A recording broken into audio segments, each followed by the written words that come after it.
Nous allons parler aujourd'hui des assemblées générales annuelles.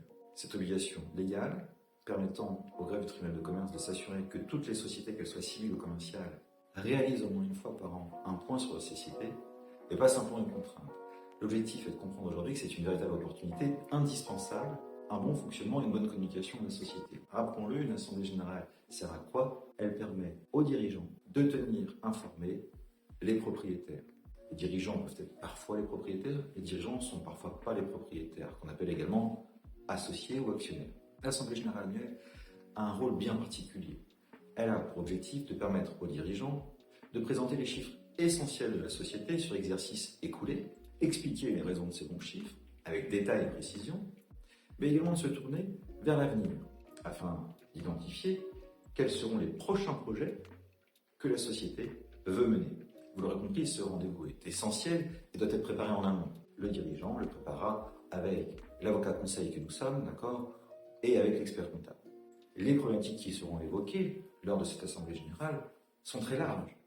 Et c'est là, notamment, que l'expert comptable et l'avocat que nous sommes jouent tout son rôle de conseil.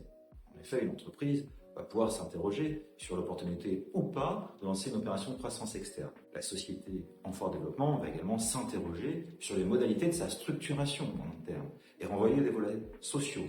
Il sera naturellement l'occasion, lors de cette assemblée, de faire un point tant sur la situation des locaux qui viennent loger l'entreprise, à savoir le bail commercial, mais également d'envisager quelle suite nous donnerons à des sujets contentieux avec certains clients, avec certains fournisseurs, avec certains salariés.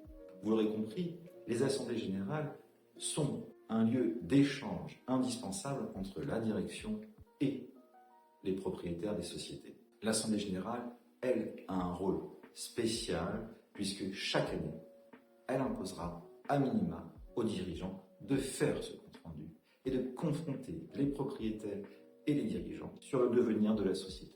Véritable pierre angulaire du fonctionnement d'une société, ces assemblées générales annuelles, comme toutes les assemblées générales, seront répertoriées dans un registre qui permettront de comprendre a posteriori l'histoire de la société et également de voir si les objectifs que nous étions fixés ont été réalisés ou pas.